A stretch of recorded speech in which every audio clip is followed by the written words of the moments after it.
we have a really good conversation primarily around Asheville, North Carolina, as it pertains to us as people of color and the African American community. I think we have a lot of disparities here that we are dealing with. I think the other native on the phone is Shonda Sanford. So we can contest to what's been happening, what's going on. We got Stephen Smith, we have Kimberly Archie, we have Robert Thomas, we have Miss Elizabeth Ivy, I think, and D'Angelo Collins. I also would like to give a shout out and a special thanks to my wife who's beside me, Leslie Lake. She has been instrumental in helping me get this thing going, because technical, I would have had a lot of technical difficulties if it wasn't for her. So thank her for that. But yeah, I think that we have a lot of things going on in Asheville that needs to be addressed. And what I would love to happen is that we get some dialogue going, but then get some good information from those who are able to support and help us. So yeah, I would love to start off, Stephen. I'm gonna let you start off with introducing yourself and talking about some of those disparities that we were just talking about.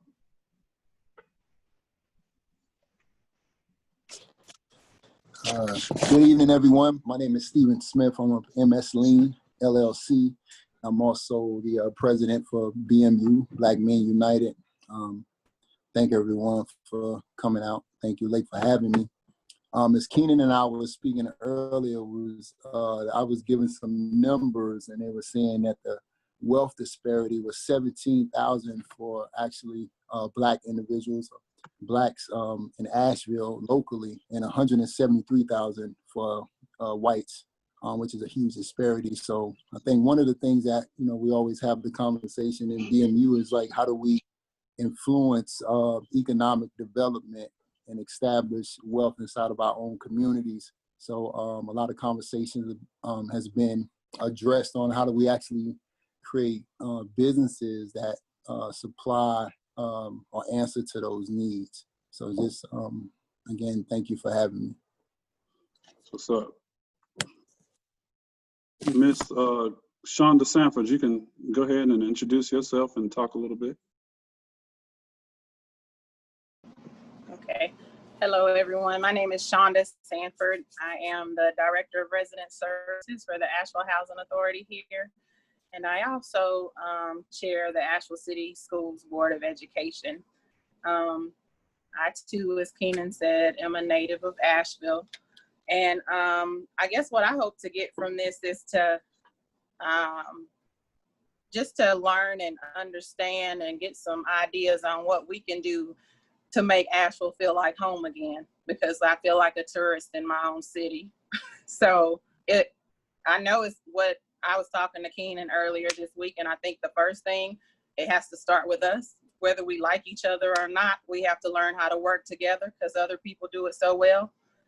So we have to unify and figure out how to do that so we all can make Asheville feel like home again. So, thank you for that. Miss Kimberly Archie. Yes, sir.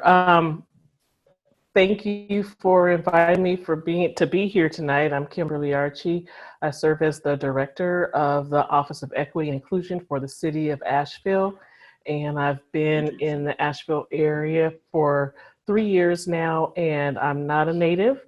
I'm not a native North Carolinian as well, but I've adopted this place as my home.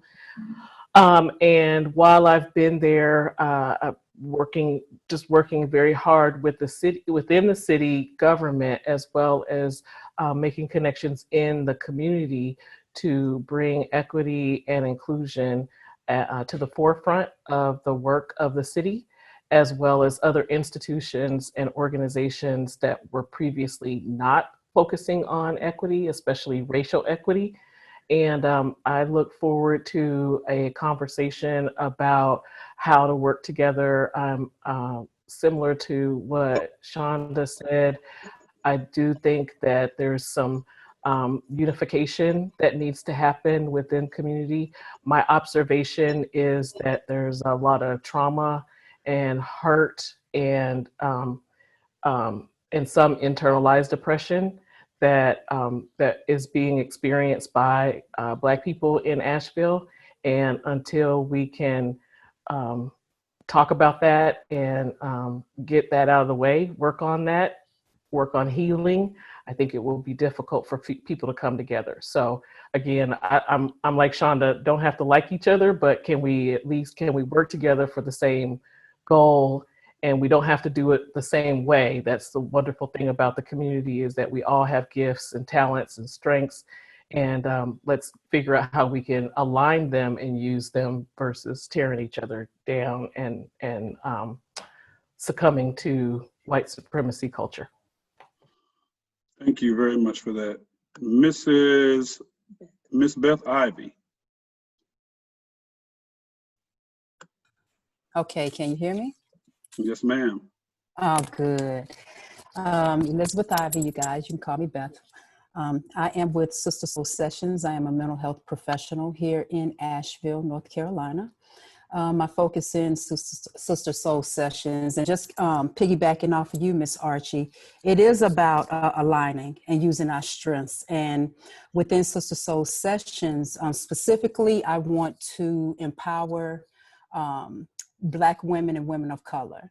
And so when you talk about us coming together, I think that's a huge part of this puzzle, is us as Black women putting our differences aside and coming together, because we have strength. We have a lot of strength. And so it's going to be important for us to come together and speak up on these causes that are at the table right now. And so I want to thank you for the honor of being here, and I look forward to the conversation. All right, Mr. Rob Thomas. My name is Rob Thomas. I'm here today in my community, concerned community member capacity.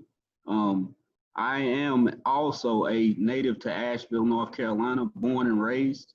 I'm related to the Baxters and the Thomases. Baxters on my mother's side of the family, Thomases on my father's side of the family. And I agree with everything that's been said. You know, the only way forward is together. You know, there's always, my people are the hardest people to like organize and collaborate with. And a lot of it is deeply internalized oppression, right? And these tough conversations need to be had in the future. You know, I'm not saying this is the place for it, but we need to have these conversations and hash some stuff out and work together and get past the differences and focus on what is possible in the moment.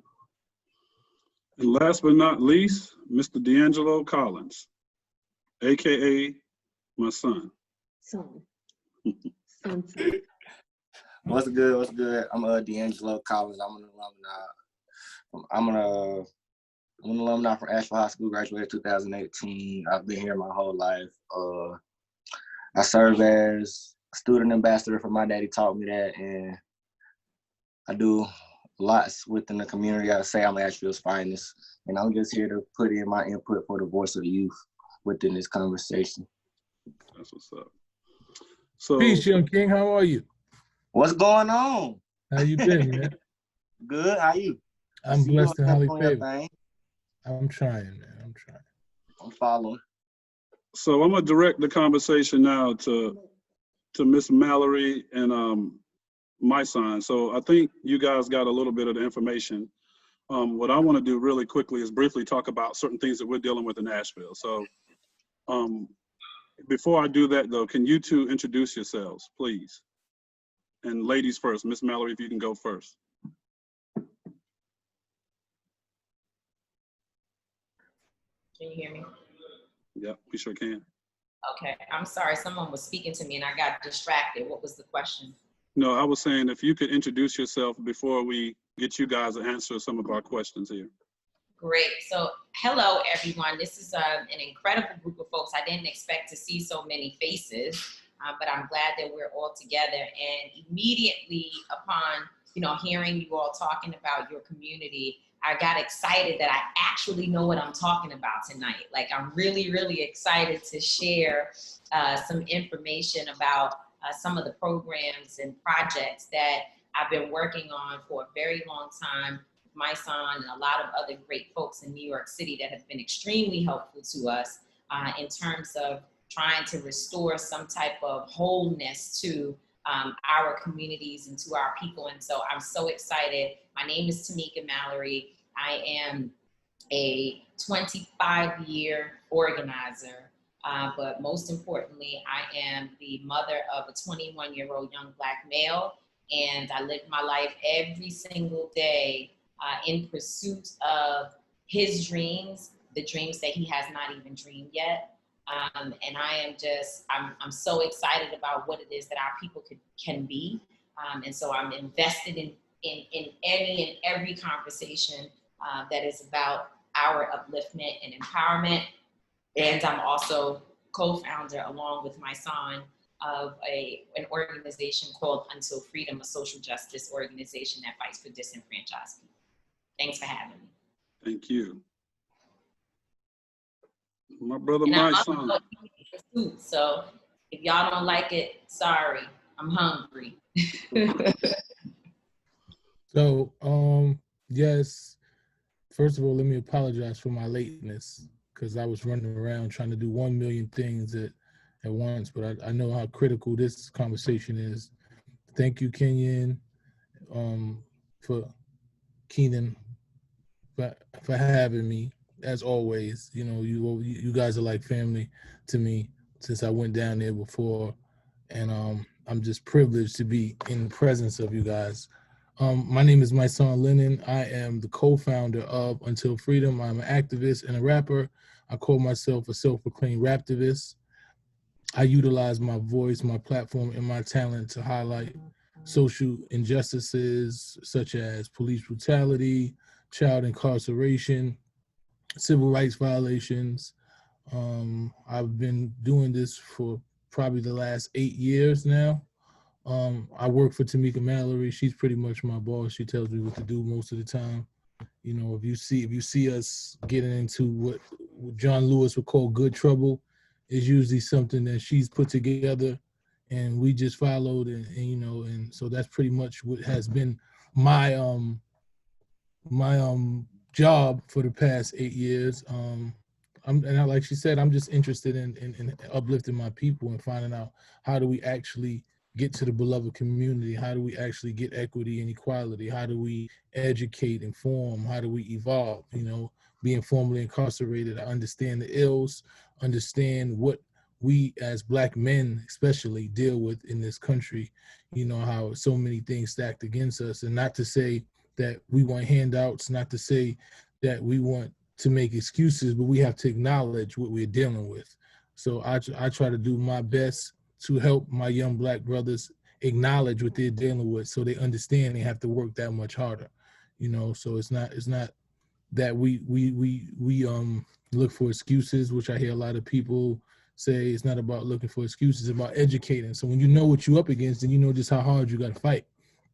And based on that, you know what's going on in your community, and it's going on all around the world. So I'm glad to engage in this conversation and hopefully be educated as well as inform some of you about things that you may not know, and learn a lot from you. So that's what's up. So again, I want to thank everybody for being on board. So let's just dive into this. So I want to remind everybody to keep your mics muted unless you're in the conversation, you're talking. And also I want to let everybody know that this is being recorded. So we will have this feedback if need be other times. So I think I sent, my son, I sent you a little bit about Asheville. So let me talk a little bit about Asheville. Shonda, Beth, Kimberly, Stephen, D'Angelo, Rob, if I miss anything, you guys are more than welcome to let me know what I missed. But just some facts about Asheville, North Carolina, some things that are happening in Asheville as we, continue to deal with 2020. So first, let me talk about Asheville from the state of how Asheville is viewed from not only a nation, but a global view. Good Morning America talks about Asheville, North Carolina being one of the top places to live and visit. And we've been on the top 10 places over the last 8 to 9 years, maybe even 10 years. I know last year for a fact, the Forbes had The Forbes magazine had Asheville, North Carolina as the #6 place in the world to visit. You know, all these accolades about how great Asheville is, coming to the mountains, to, you know, to the beautiful land in the sky, coming to see the Grove Park Inn and the Biltmore House. And, you know, I know in 2015, Biltmore Forest was the richest city per capita within the United States. So a lot of money within Asheville. You know, we have only 89,000 people living in Asheville, North Carolina. Last year we had over $2 billion of tourism dollars flowing through Asheville, North Carolina. But what has been bothering me has been the way that we as a people have been treated. So this is my home. We're #2 in the country in gentrification. We have the 5th worst achievement gap in the country. Even though even though on a national level, our unemployment rate is 2.4%, you know, just in Southside, 85% of African-American males, 16 to 24 are unemployed. So who's actually working? The city of Asheville did a disparity 2 years ago, and it talked about how they gave out $118 million, $115 million went to white-only businesses. Hispanics, I think it was 1.3 million. African-American businesses received like $580,000. And so this was over a 5-year span. So from 2012 to 2017. So there are a lot of disparities. One thing that I would say, D'Angelo's heard me say this, Stephen has heard me say this, as a native in my community, with the last name that I have, Lake, my dad playing with the Globetrotters, mural painted downtown Asheville, there is a glass, I'm educated, a college degree, I work for the county, I run a nonprofit. I move very differently and have a lot of access to certain things. But as a native of Asheville, North Carolina, in my own city, there's a glass ceiling as an African-American male that I can't get through. And it bothers me because we have a lot of things going on that affect us. So I want to open this up. This is informal for our panelists and for our keynotes. We could take it and run with it. If you have a question, you know, go ahead and do it. Mysonne, Tamika, if you want to piggyback on that, the floor is open.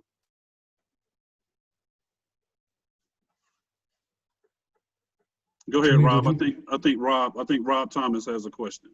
I just want to add in some context to that as well, to where you can get an outlay of the demographics here, to where is, you know, 86% of our population are white, and they say that around 12% of our population are people of color, but when this census comes out, it's probably most likely we're around 7%, just to add further context to that. And the reason for that, Rob, as well as Keenan, is displacement, gentrification, and the unaffordability of housing for just even middle-class people in Asheville. I'm sure Keenan has the numbers, but the last time I looked, which probably was sometime last year, the median home price was around $330,000 for a home in Asheville. And working with the city, we've tried to we were talking about some different policies that we could put in place. And one of the things that you fight against is, you know, the policies are based on, especially housing policy, a lot of times is based on AMI, so area median income. And if we're talking about whether folks meet the area median income, and if they have 80% of that income or 60% of that income, and it makes them more eligible for different housing opportunities, different housing programs, the income amount at 60% of AMI, you can't afford a $330,000 home, right? Even at 80% AMI, you really can't afford a $330,000 home. You can't qualify for that loan, can't make those payments, and then that means that you're out of this housing market.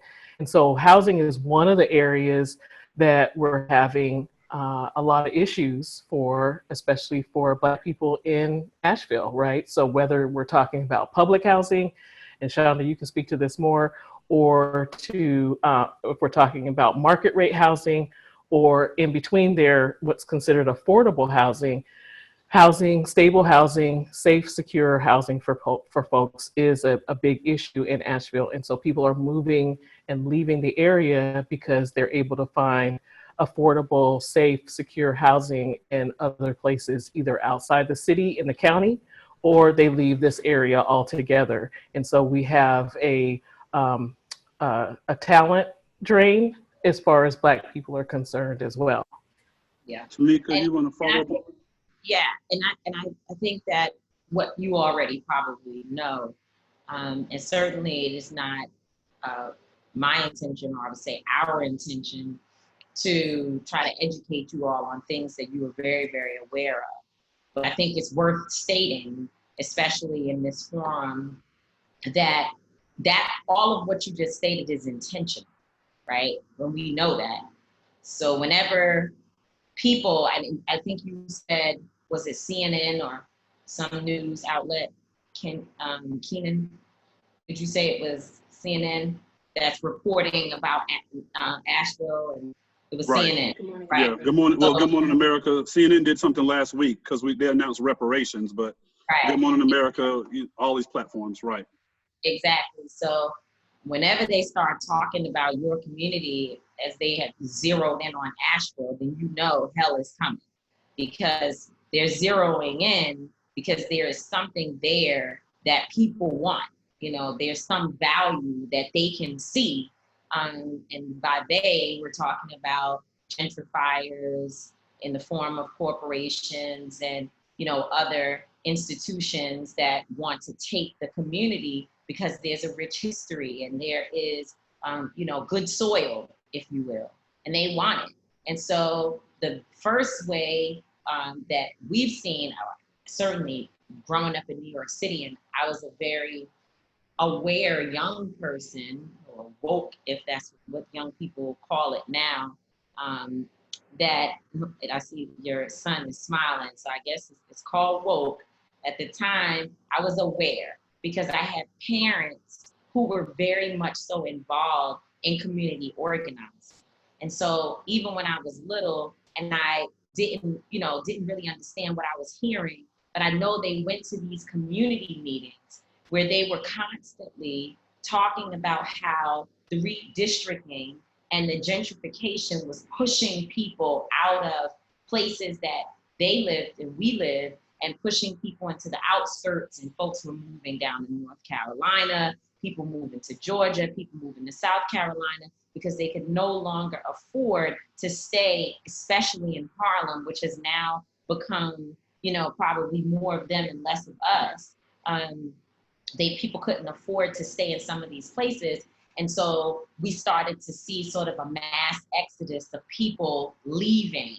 And that was, rent went up, you know, ownership was much more difficult, business opportunities were harder. And in the name of cleaning up areas. So if you know anything about 125th Street in Harlem, there was a time when that was like popping. Like you go to 125th Street, you could get everything from your children's shoes to your bathrobe to your shower curtains on the street without going to one store, just getting things from Black folks that had their own market, selling things, vendors.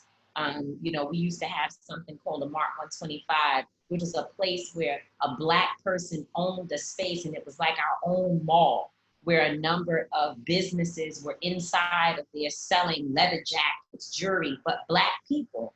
And when Bloomberg became mayor, which is why when he was running for president, I was running up one side of the wall and down the other saying, over my dead body, will he perpetuate this attitude or try to make people think that he's so much about community. He came into New York and literally destroyed that type of marketplace where Black folks had our own opportunities. And so what I think in a solution standpoint is so important is that one of the things we began to quickly realize, and as I was coming of age, I saw how my parents and other leaders understood that the movement wasn't just about protests. It wasn't just about, you know, organizing and being on the ground. They were registering people to vote and taking over multiple seats where they had people from Congress, you know, from all the city council seats, people who were in positions of power. They were electing folks who came from the community, who they trusted to go in and fight to try to save some of what we had. And while it didn't work 100%, because movements are not absolute, over time, we've gotten to a point where we have elected officials within the state of New York who are primarily people of color, and many of them are folks that come from our community. So that's, you know, my thoughts on that. Okay, Mysonne, you want to share any thoughts on that?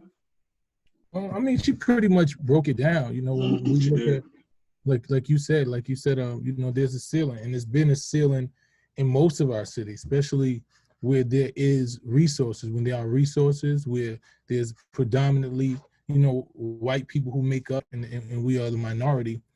What happens eventually, you know, when we are the minority, most of the areas where we live at, where we dwell, are poverty stricken. And, you know, and what happens in those areas, there's, you know, for me, my motto is poverty is violence.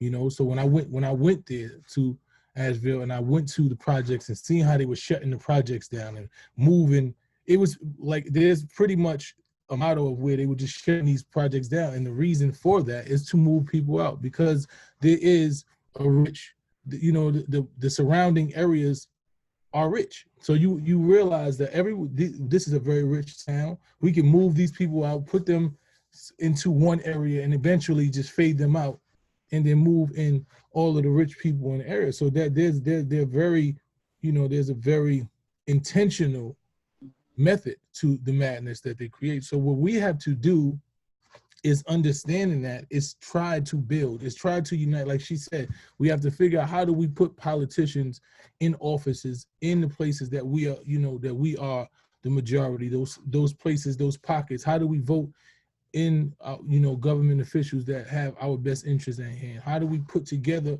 organizations such as yours, who are going to be voices of the community, of places and staples in the community that begins to build up something that we have, you know, because I understand it's a hard fight. It's a very tough fight, because you don't have the resources, you don't have the money, you can't so you have to out-organize them, you have to outthink them, you have to put together all the resources you have. You have to go utilize every resource you have. You got to utilize your white allies. You have to utilize those in position who understand what you're going through. You have to come to them, and you have to say, look, this is what we're dealing with.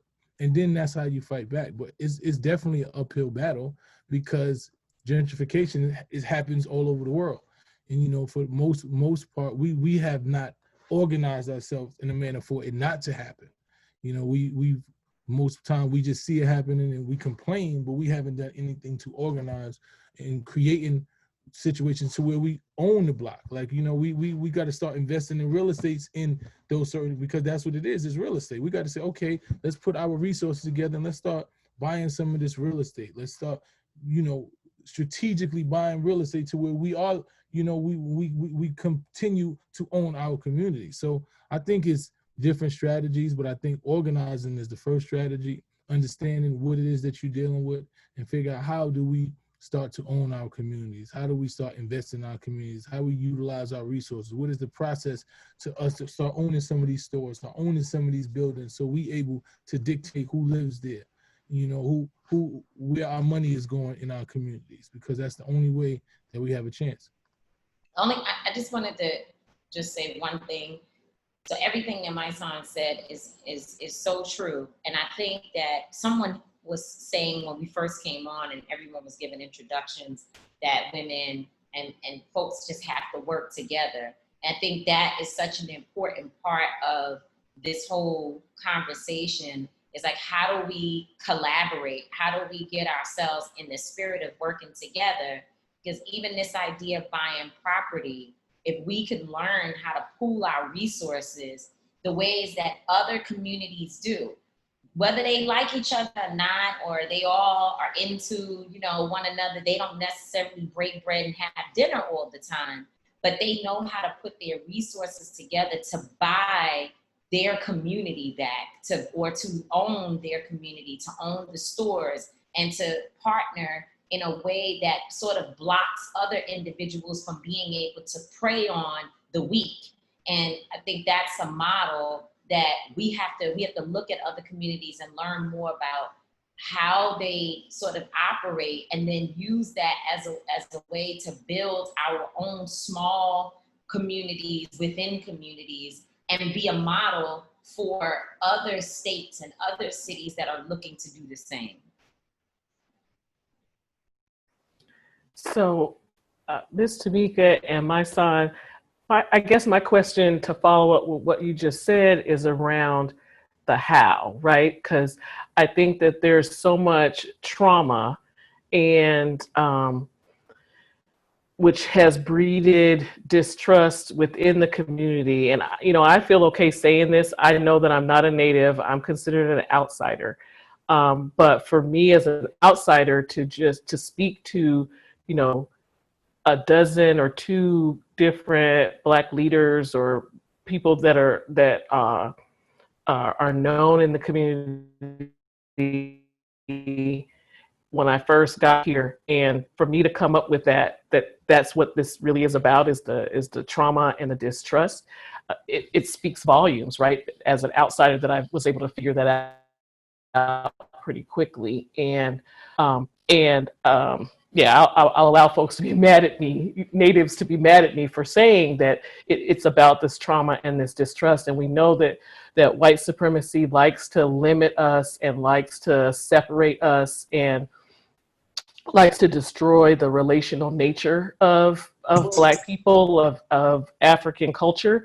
And so my question is that how do you have some suggestions or recommendations, models or whatever, that helps to allow people to see past their own, you know, individual internalized oppression, as well as issues with each other, to be able to kind of put that down, to be able to say, let's work together for this bigger goal, which is the community.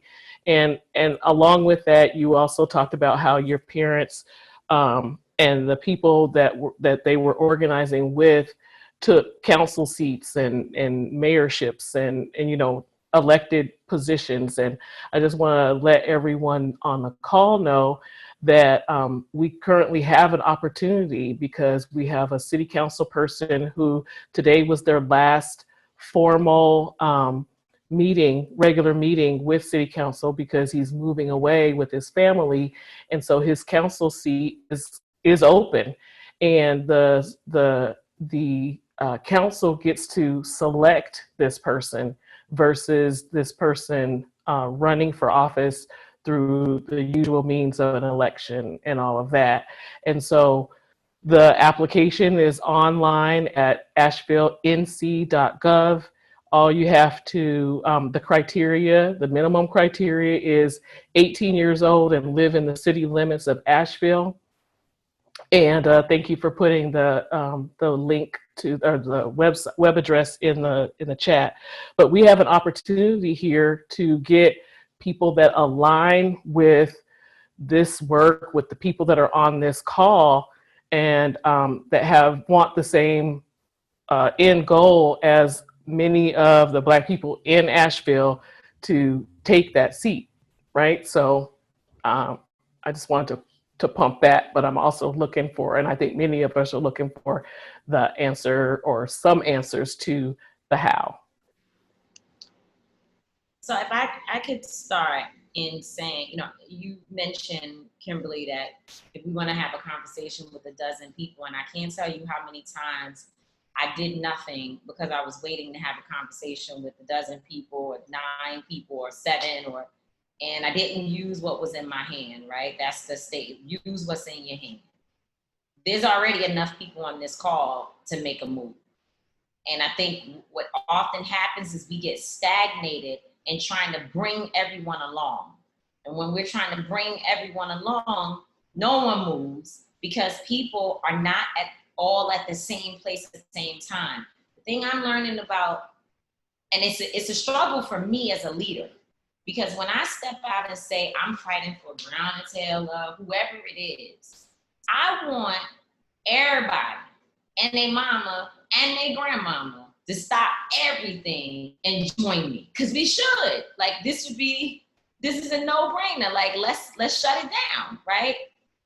But what I learned is that, and my son has really taught me this a lot, which I don't like to give him credit for anything, but I have to give him some credit today for that little thing that he's taught me about stepping out and people will come. So if this group says, you know what, we're gonna start working on this, we're gonna be meeting about these things, it's gonna start with us. Other people see it, because I think people have gotten so tired of listening to everyone talk, and they're looking for, like, what's step one, like, let's step. And once we start stepping, then I can figure out how I play in and what's my role. But as long as it's just a meeting about a meeting, about a meeting, about a meeting, folk they can't get into it. They just don't have the time. They don't have the mental capacity. They just don't have the energy. They don't believe. They just don't. So once they see people, especially intergenerationally, younger folks and older folks and middle-aged, whatever we call ourselves, seasoned folks rather than older, saying, we're gonna take this project and we're gonna, I don't know, I'm just coming up with anything, clean this park. And we're gonna be out there every Saturday cleaning this park. You'd be surprised how 10 more people show up to clean that park once they see you're doing it. But as long as we are waiting for or looking for what we know is right, we know it's right. What you're saying is 100% right. Everybody should be, or at least some people should be working together. And the other thing I think is a myth that we have to destroy completely, because you said this also, Kimberly, the leaders. It's you. This is the leadership right here. There's no, this idea that there is some folks who, because they have some titles or some level of prominence and people know them, that they're the leaders, but yet they're doing absolutely shit for our communities. They are not the leaders. The leaders are actually the folks who are sitting here trying to figure out how to move the community forward. And those are the people who I think we need to be figuring out, what's the one thing we're gonna tackle together? What's the one thing we're gonna work on together? We can't focus on every issue, because there's so many issues, we'll never get out the gate. We gotta be like, if it's whatever it is, it's the one thing that we care about, and this group is gonna start focusing on that, and we're gonna get the research, we're gonna find an elected official that if you want our vote, you gotta be on this issue. So I won't keep going, but I am in my little bit of 40 years, I'm coming into a realization that I have been taught a lot of things that are lies about how to organize and mobilize communities. And that those things that I was taught have been actually placed in my mind to cripple me. So I had to flip the way that I see organizing, the way that I see bringing people together, and the way that I see leadership not being about waiting for the elected official or the one male charismatic leader to show up and tell us all what we're gonna do. Pretty much. I mean, she said a mouthful. This is why she's pretty much my leader, man. She knows what she's talking about. And I will take a little credit for that, because sometimes when you great at leadership, you in your own way, you doubt yourself a lot. A lot of the greats, people who were born to lead, who have a certain ability, they question themselves. And I noticed that a lot of people question themselves. That's one thing that I have been blessed with the ability to just not question myself, to believe in myself. Sometimes I might believe too much in myself, but that's one thing that I do. And I've been trying to impose that upon her because she pretty much knows what she's talking about most of the time. And a lot of time, you know, a lot of us as leaders who don't even realize that you are leaders because you just don't believe this little old you can lead everybody. You like that, you know, I'm just going to sit in the background. I know I have this idea. I know I want to do this. I know that what I'm saying makes sense, but I don't want to be in the forefront. I don't want to say, I don't want to push. And sometimes that's what it takes. You know, that's how we get over the distrust. You know, there's distrust and you come out and say, look, let's figure out what the problem is between you two. You know, we need people that say, hey, what's the issue between you? Why you don't trust them? Let's figure out how we going to move forward because we got a bigger fish to fry. Sometimes we require that person to make that statement, you know, and that's what leadership looks like. It doesn't look like you this great person who says the best things all the time, who's always right. No, in leadership, you're wrong, but you're passionate and you believe and you move in authenticity. You move authentically all the time and people know that you believe what you say, so they believe in you. So you purposely, your heart is so focused on being on the right track that it becomes contagious. So that's what you need in where you're from. You guys need to have that energy, you know, knowing Kenyon, you know, he's Keenan. I don't know why I keep calling him Kenyon. Knowing Kenyon, he's very passionate, man. He's a very passionate, and he's a leader. He wants what's best for Asheville, you know. Both of them want what's best for Asheville. My daddy taught me that, and my mama, like everybody, my sister taught me that. My sister taught me that. Like they both want what's best for Asheville. Every time I speak to them, they say, we need to do this, we need to do this. What can you tell me? You know, and that's what we need. And I'm based on this call, you know, Kimberly, I can tell that you definitely want that. You know, you want what's best for and I see just looking at how engaged everyone is on this call, I can tell that most of you want that. So what I'm saying is utilize the energy that you have right here. This is where you're going to galvanize this energy and you walk into every room with the energy about saying this is going to change. This is what we focused on. We want to change this. We're not taking no for an answer. We're going to the people who don't like us because they don't have the right not to like us right now. We don't have the ability to be on the opposite side of anything. We're all fighting for our lives right now. You know, you got to see it as we all in a cell trying to get out and we chain together. And no matter whether you like me or not, you're chained to my ankle and we got to figure out how we're going to get out of here. So that's the mentality that you have to walk into every space with, is that we are chained together. You know, we have like one of our sayings from our sister, you know, we have nothing to lose but our chains, you know, and we have to lose those chains. We have to fight to get those chains off, and we have to unite to get those chains off. That's what's up. So from our panelists, Stephen Smith, Shonda Sanford, Rob, D'Angelo, do you guys want to add anything or ask any questions or state anything at this time? Go ahead, Rob. I see you have a question or a statement. Yeah, I pretty much like fully agree with everything the Queen and the King said. But this ain't easy, man. Like to know that you work so hard for the same people that are trying to assassinate you, brother. Right. Like, Right. and instead of actually sitting down and conversing with you and talking about the plan, you know, like I believe fully in what Miss Tamika said, right? Like, you know, I have to step out sometime because I can't wait on everybody to get on the same. I'm preaching the same thing for weeks. You know, I can't wait on. I see this opportunity. I see this moment, and I run out there, and then I get backlash. It's like, okay, the ones that are with me, they will come and lead with me. Like I'm not looking.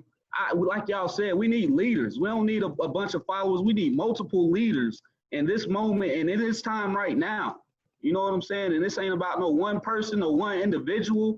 And it's like, man, this work could get to you sometimes, man. You spend all these hours and then people that don't even know the context or understand what the scheme is that you've been trying to explain, like, this is what it is. Look at this. This and this. This has the potential for this. This is how we get in there. And then be the same ones to cut you down. You know what I'm saying? Cut your dream down. And it's like, I'm doing this for all of us. Like, what, you know what I'm saying? We all in this together. Y'all have been in this longer than me. You know what I mean? Y'all laid the foundation for me to be able to do what it is that I'm doing. You know what I'm saying? And for all of us. And this work ain't for the faint of heart, man. You got to be fully confident in what you believe in and strive for. And no matter what, like, you can't let the other people hold you back just because of what they think or what the media says. Like, I know my intent. I know what's inside of me. I know I'm fully confident in who I am. You know, but it makes it hard though. It'll get to you sometimes, especially them long days when you looking back like, man, why am I doing this to myself? And people don't really care enough about themselves to care. It's, you know, it gets tough at times, man. I swear it gets tough. What you just said is so real. It sounds like my life. You know, I wake up every day and I'm being condemned by people I'm fighting for. And, you know, and sometimes you get weary. Sometimes it's tough. It's tough when you out there putting your life, your freedom, you sacrificing from your family, you sacrificing from everything to fight for people who some don't understand or some just purposely just want to be at odds. And the reality is like you said, it's not for the faint of heart. You know, it is ordaining. Is when you ordain. It's when you called. When you find out this is your purpose. This has to be your purpose to do it. It's not like, oh, you know, this is gonna be my hobby. I'm just gonna sometimes fight for the people. Sometimes I'm not. You know, because it has to be your purpose. You have to be willing to take what comes with this. You have to be willing to take the naysay. You have to be willing to take the you know, the negativity. You have to be willing with people not believe in you, but you have to believe in what it is that you're fighting for so much that nothing can deter you. You know, even when you find yourself weak, you got to find yourself getting up. You know, it's like anything. When you watch LeBron play basketball and you watch Jordan play basketball, they didn't become leaders. They weren't great because at that moment when people were saying, oh, they washed up, they didn't take those shots no more. They didn't perform when it was time to perform. They figured out a way that every time to get on there and play to the best of their ability, you know, and that's what leadership takes. It takes leadership to figure out how to overcome that feeling of negativity, that when you drain, to figure out where do you get that little piece of energy because you know that your people need you, you know, so you're fighting because it's your purpose. You know, this is why I do it. I wake up every day and sometimes I'm tired. And then I look and I see another black boy that got killed, another police officer, and I said, well, I don't have the right to be tired right now. I could be tired later, you know, and then somebody tell me, oh, you're a fraud, you know, you're a hypocrite, you're just trying to do this, but you Black Lives Matter, y'all all scam artists, and we got to listen to that, and we got to be called, you know, we got to face every one of, and these are people that we fight for. And we still, and the bottom line is, we still gonna fight for them. And when you understand that, when you understand the reality of what our people have faced, the trauma that they face, you know, how we've been taught to hate each other, how we've been taught to hate most of us have been taught to hate somebody that they think has more than them or think is doing more than them. This is what we've been taught. So understand that you have to repair your people slowly. You have to lead with love. You know, you have to lead with love. You have to lead in a manner.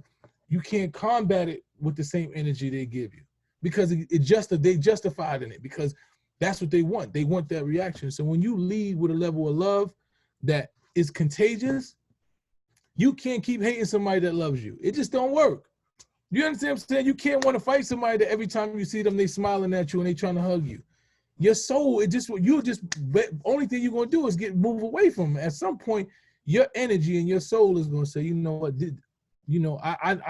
it's not right. You know, if you have any level of moral compass. So you just got to continue your fight, brother. I hear your passion. I understand the frustration, but continue your fight because it sounds like this is a calling on your life.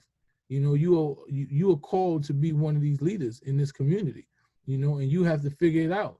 You have to figure out how do you combat the negativity with your positivity that's so overwhelming, they don't have no choice to get on board.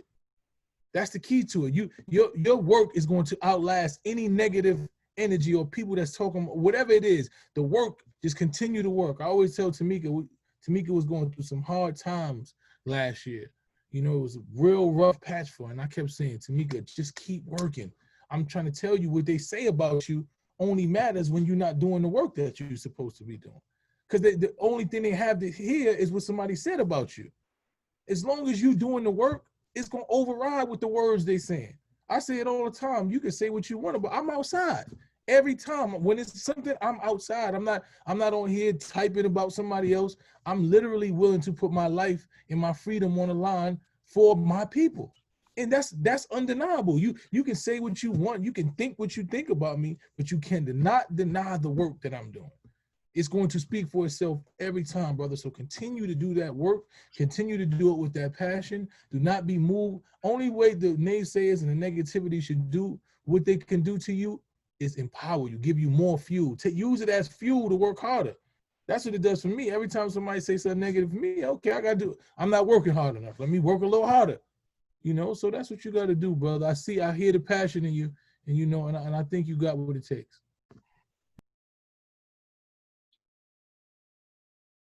So appreciate that, my brother. So I want to make sure we get a couple of thoughts from D'Angelo, Shonda, Miss Beth, and Stephen before we do a little bit of Q&A before we get out of here. So Stephen, Miss Beth, D'Angelo, and Shonda, if you guys want to comment or say a couple words before we do a Q&A, that'd be cool. Well, first I would like to say, Mr. Thomas, thank you for being you. Your leadership is appreciated. And thank you just for being a part of this community and wanting to see it in a better place. When it comes to what's next, when I think of Asheville, I think of the young people, and I think about how we have that, city council seat open. I would love to see a young person in that seat. I would love to see someone in that seat representing on behalf of not only the young people, but for the community at large. So how can we maybe find some, young person who can get that seat that we can support and back, and that can help to, bring to light some of the things that are going on in Asheville that maybe the city council don't know about, from a young perspective.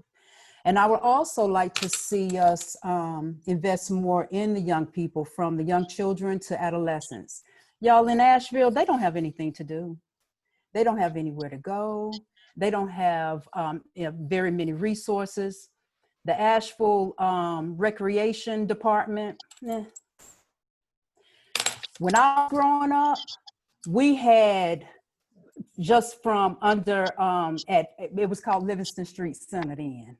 So I'm not telling my age, but I kind of am. But what we had then was we had music, we had the arts, we had drama, we had sports, we had mentors, people that we could look up to right there at Livingston Street Center under Miss Simmons.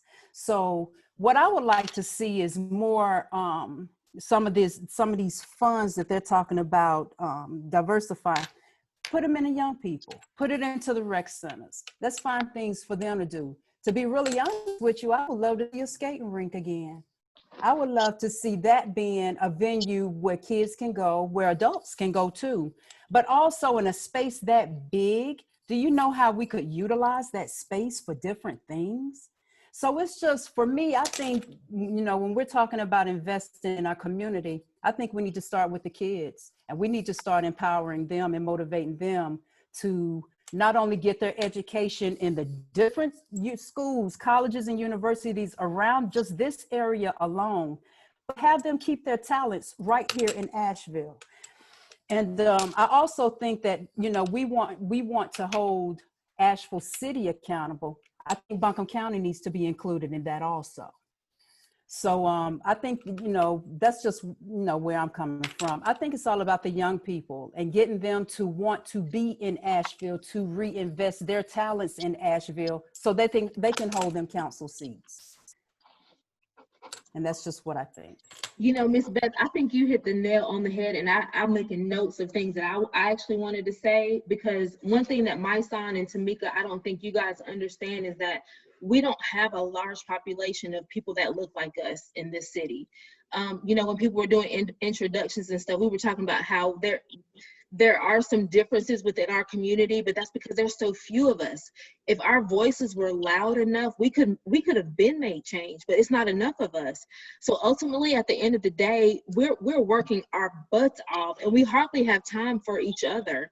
And so it's almost like when Miss Archie was asking how, it's like, not only do we need the how to do so, but how with so few resources compared to what y'all have in New York and pretty much almost every other city even around us.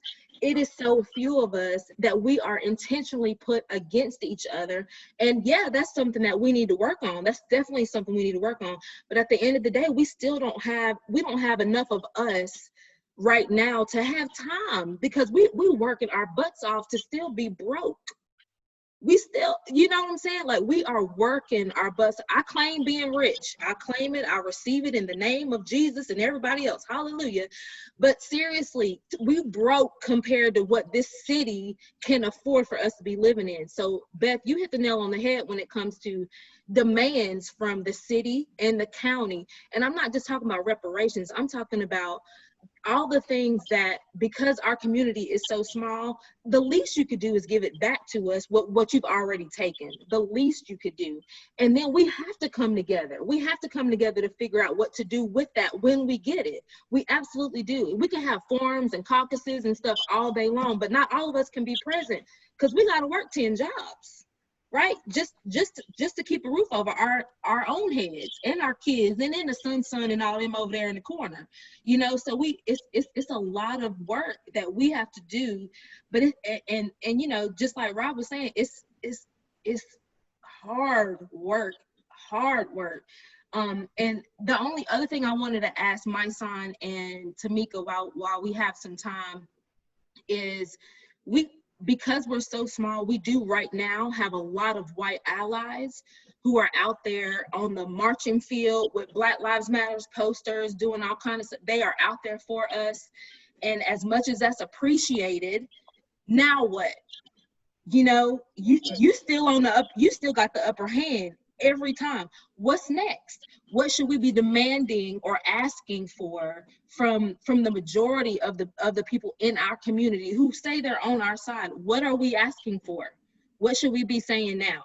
You know, what should we be polling for now? Because before, it's one thing when you're just segregated, and you know, everybody's kind of in their own lanes and doing their own thing. You know, we got our thing going on, there's other organizations doing their thing. We're all ultimately trying to lift up the community. But now we got all these, we do have a lot of white people who are asking us on a daily basis, not just how much money do you need, but what can we be doing? What is the answer to that question? What should we be saying? I mean, I think that is not something that we are going to be able to answer in this session. I think it's more so about you guys having a group of individuals coming together. I mean, it's a great question that you're asking, but having a group of people come together to decide, what is that thing? What are those three things? What is the agenda? I think that's the biggest problem that Black people have, not just in Asheville.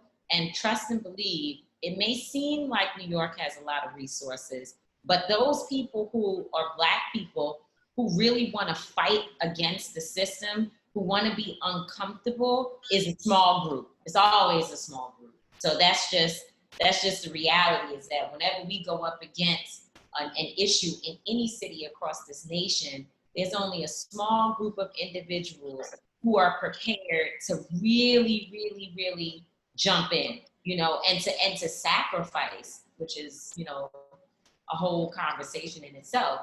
So I would say that you guys have got to sit down and say, okay, what is the agenda? Or what I was getting ready to say is that we as Black people have failed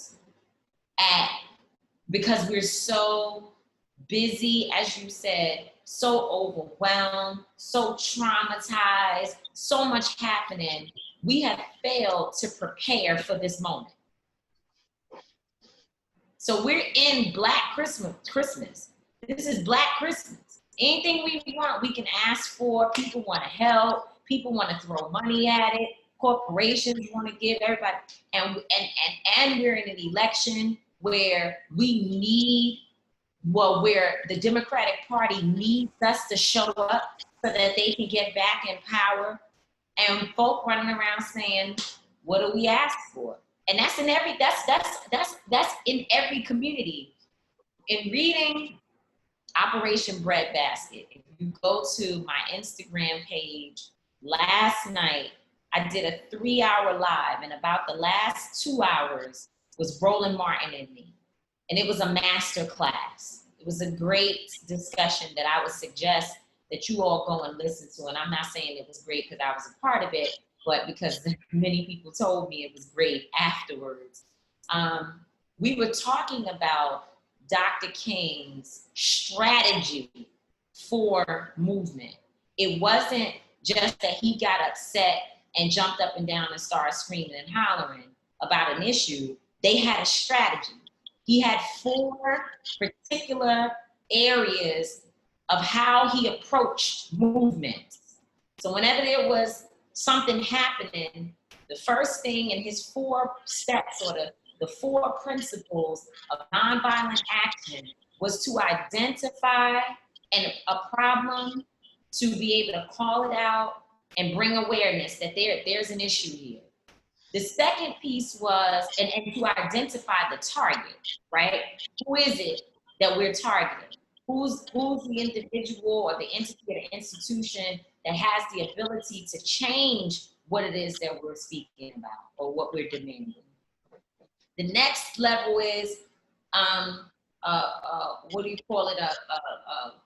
Lord have mercy, negotiation. So now we try to go and sit down and work out with whoever the opposition is and those institutions or entities that are engaged. We want to sit down with them and we want to try to negotiate, because as Roland was saying last night, the last thing you want to do is call a boycott. That's a bluff, right? The last thing you want to do is say, we're going to vote everybody out and you know you can't really get it done. So the first thing you got to do is try to negotiate just on the nature of we're right. And again, since it's Black Christmas, perhaps this is the time when, you know, when folks want to come to the table and work with us. If negotiation doesn't work, the next step was self-purification, right? And in the self-purification process, that's where you've got to go have the conversations with your own people to educate them on the issue, get folks involved. And I think one of the biggest problems that we have as organizers today is we think because we posted something on social media or we held a panel that everybody is going to come to it and people are just going to know instinctively that this is what they got to be involved in. I believe in door-to-door canvassing, just like a campaign. You got to go get your people. You think that the crowd, I think that my crowd is small, my audience is small, because I haven't taken the time to cultivate the folks that don't even know a movement is happening. They live right down the street. They live right here. They don't know what's going on. They have no information. No one has talked to them. They just want somebody to come to them and feed them the information that they need, invite them to the meeting, tell them where they need to be, and you might have to go back and remind them again, because that's what real organizing work, that's what it takes. It's hard. It's hard work, you know, but whenever we put that kind of skin in the game, our outcome is extremely successful. And I'm gonna say this real quick and then go to the last one, but in Louisville, Kentucky, we were out here posting, we're gonna do this thing for Breonna Taylor. It's gonna be a rally, it's gonna be this, it's gonna be great. We need people to come out. And I'm the person that's always worried about whether people are going to be there. No one else, my whole team, they say people are coming, and I say nobody's coming. But this time, I could feel it in my gut that people really did not know about this rally. I could feel it. People weren't talking about it. I didn't see any interest generated online. I didn't have people calling me, asking questions. And before we went to Louisville in the last couple of days, we called a number of people who are really, really deeply entrenched in the community. And we went and met with every single community leader or community organizer that we could find. And each one of them said, either I heard about the rally and I had no intention on being there because no one came to get me, or I didn't know anything about this and I'm just learning today. And as a result of that door-to-door service that we did, the respect for individuals and bringing them over to our cause, you know what happened? Thousands of people showed up. But 3 days before that, they were not coming. They were not coming. And so, so the self-purification piece is taking the time to, what is the self? What is the body? Who is it that we need to go get and bring to the table? But then the last piece was direct action. That means that after we've done all we can do, it's time for us to start putting things in motion to take what it is that we're demanding.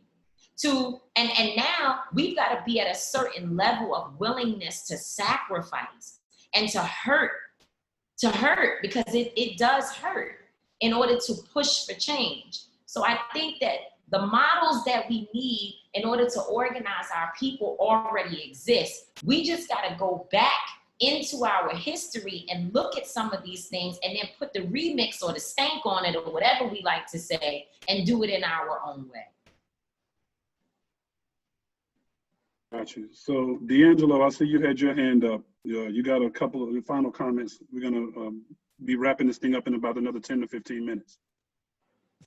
All right, what I had to add was, I had a question for Tamika and Mysonne to answer.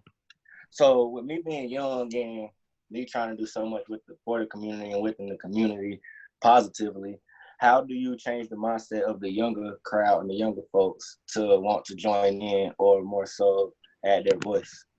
Because that's a struggle, because when you continue to try to, when I continue to try to reach out and try to like make it seem like this is important to do, or like I don't necessarily need their assistance, but it would be good to have them out there. So it's just like, how do I change their mindset on to see that these things are important or that they need to be paying attention to these things? I think what I always say, you got to make it relevant. You got to make it sexy. You got to make it cool. We got to create the new cool. You are young.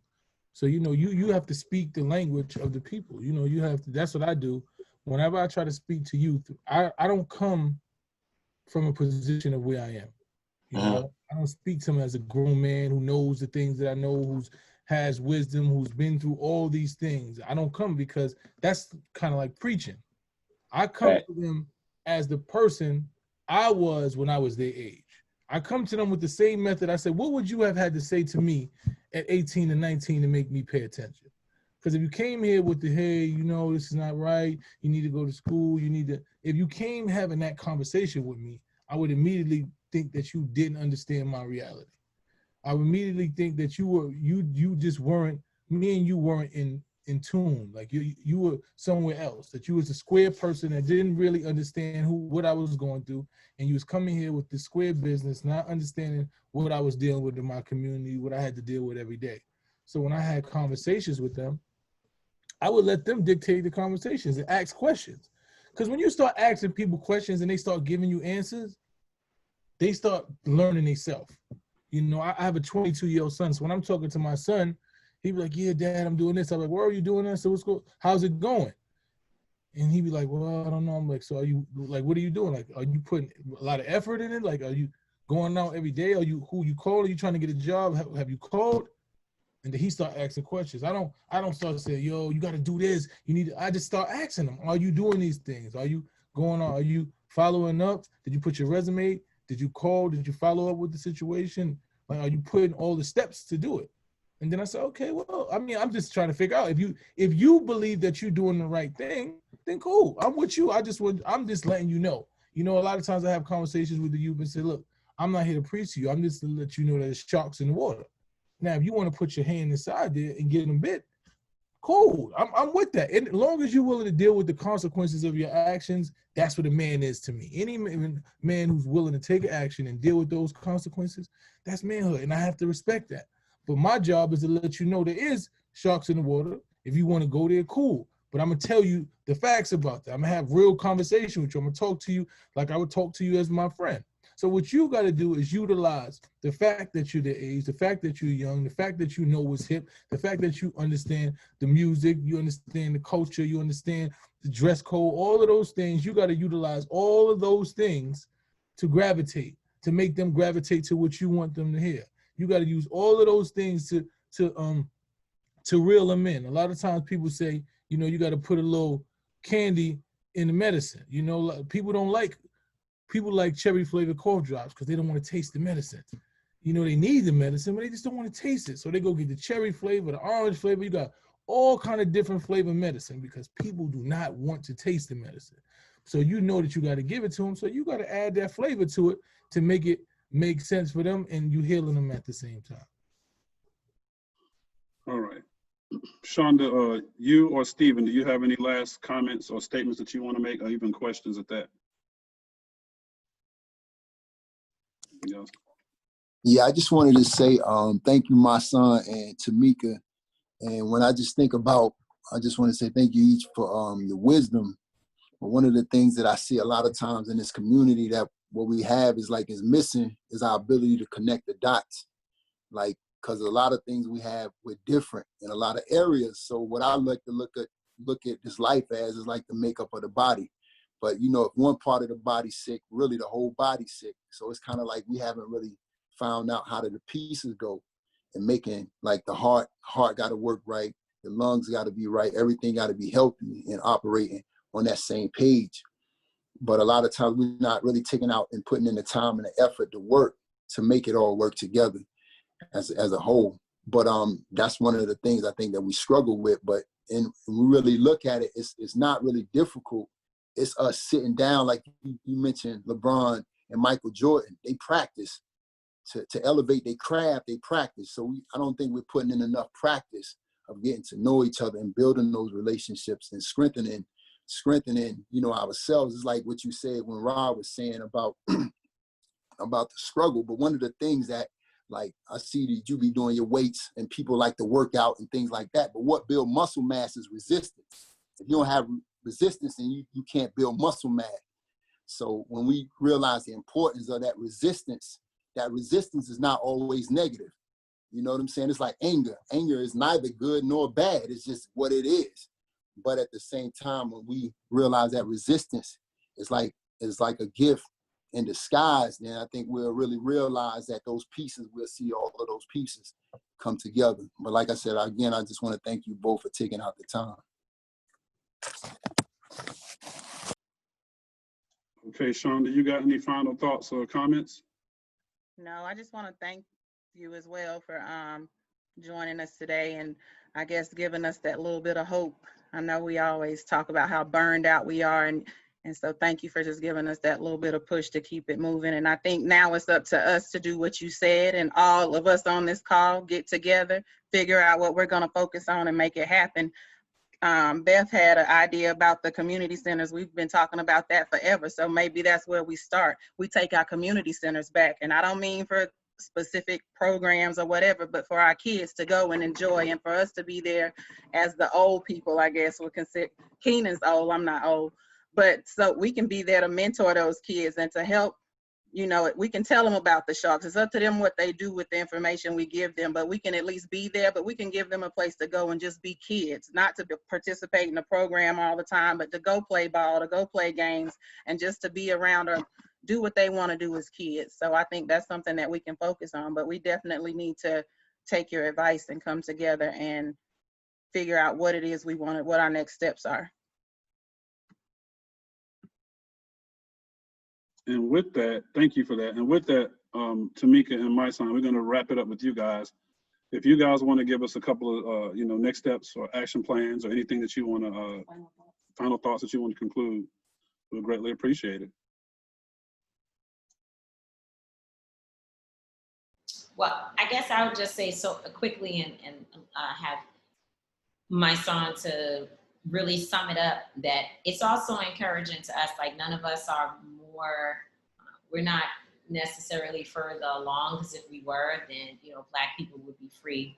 And therefore, we're all struggling to get to these answers, figure out what's next, to figure out how we continue to move this ball forward for our people. And so being on this call is encouraging, because as we're speaking it, we're also speaking into ourselves. We're speaking life over our own movements, over our own thoughts and feelings, when at times, we don't know how to continue to go forward against, as you said, Robert, all the negativity that we often have to deal with, and just the naysayers, and just even your own feelings like this is not working, we're not really getting anywhere. So there's a lot that we all take on, but when we get together, when Black folks have a meeting, it's always a good time to pour into one another and just make yourself feel like, you know what, we have no choice but to do this, because now that I said all of the stuff that I said, if I don't do it,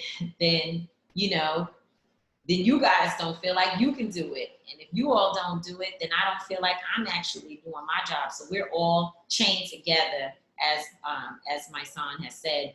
And then I would just share that, as you start talking about community centers, don't even wait. Work on making sure that you institute some type of anti-violence and violence prevention and awareness program within your community that engages grassroots organizers. So you're not relying on 911 or people, police influence and relying on the cops to be there. But yet there are people who actually do this work, who know how to de-escalate tension, who know how to set up safe zones and say, this area is not an area where we will tolerate violence, and to have people who have actually been the shooters in the past. They're respected on the street. When you put those people in place and allow them to help you with the security that you need, then you'll be able to make your programming and your centers and all that you're working on last and be sustainable as something that you can pass down through generations. So thank you all so much. I appreciate you for having me to be on.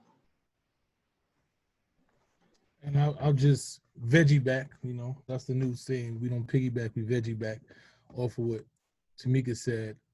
I would encourage you to all go look at, if you haven't seen Dr. King's King in the Wilderness. It's a very good piece, and it talks about the last days that he went through, and you can see how he went through a lot of stress, how he questioned himself. A lot of people, all the king that we know and love and everybody praises right now wasn't always praised. He dealt with so much naysay and so much hate, and he was fighting tooth and nail really for our people. And I think when you listen to that, you will be inspired, understanding what it is that he accomplished, and understand that you're not alone, understanding that everybody goes through that time where you don't know what it is. But it's this faith inside of you that you're fighting for a better fight. I would just say that everyone here has something that contributes to what it is that you need for your movement, what you need for your city, what you need to continue to grow.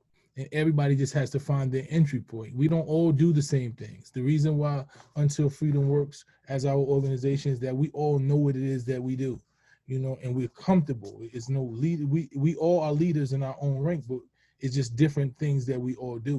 So I just think there's a plethora of people here, and it seems like for the majority, most of the people I've heard from really just want change. I want your city to be better. You want to see these kids better. You really want unity. And I think if you find your entry point in that, the way to get it, if Rob is the voice and he leads through that, if Kimberly is, she's one of those voices that speak eloquently, if Keenan is one that's, you know, he's the organizer and he comes with the organization. Like, just find out what it is that you can bring.